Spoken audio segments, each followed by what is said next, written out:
প্রিয় ভিউয়ার্স, সবাইকে জানাই স্বাগতম।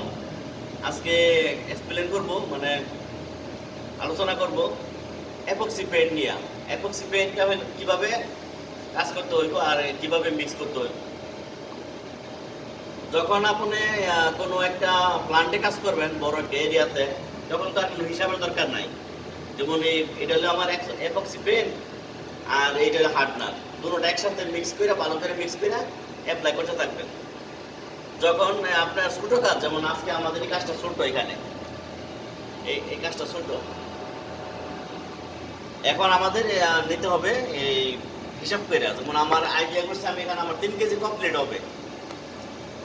3 কেজি কমপ্লিট হয় তাহলে আমার এখন 3 কেজি নিতে হবে। তো 3 কেজির সাথে আমি এই হার্ডনারটা কীভাবে কন্ট্রোল করব।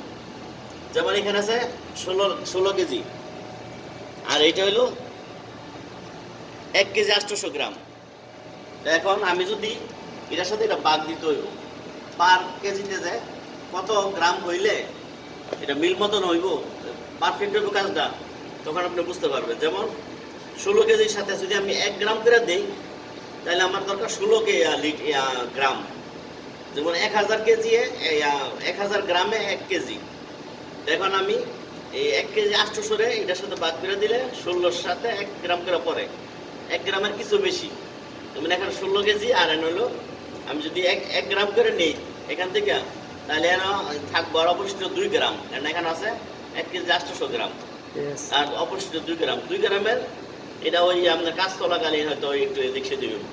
তখন আপনি গ্রামটা কীভাবে নির্ণয় করবেন, মানে মাপবেন, তখন আপনি যেমন পানির বোতলটা 500 গ্রামের, তো 500 গ্রামের মাঝামাঝি 250 গ্রাম, তাই না?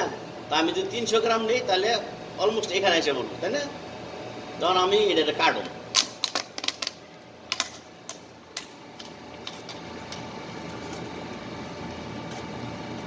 আমি একটু বাড়াই কমাই দিই আরে।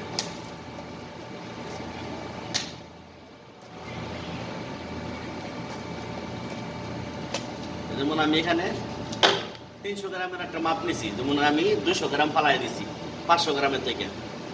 এখন আমি এইলো আমার 3 কেজির বাকেট, আমি এটা পানি দামাই পাচ্ছি, এটা 3 কেজি। এখন আমি এটার মেঝে যেমন এখান থেকে আপনারা দেখতেছেন হ্যান্ডওয়াশ করে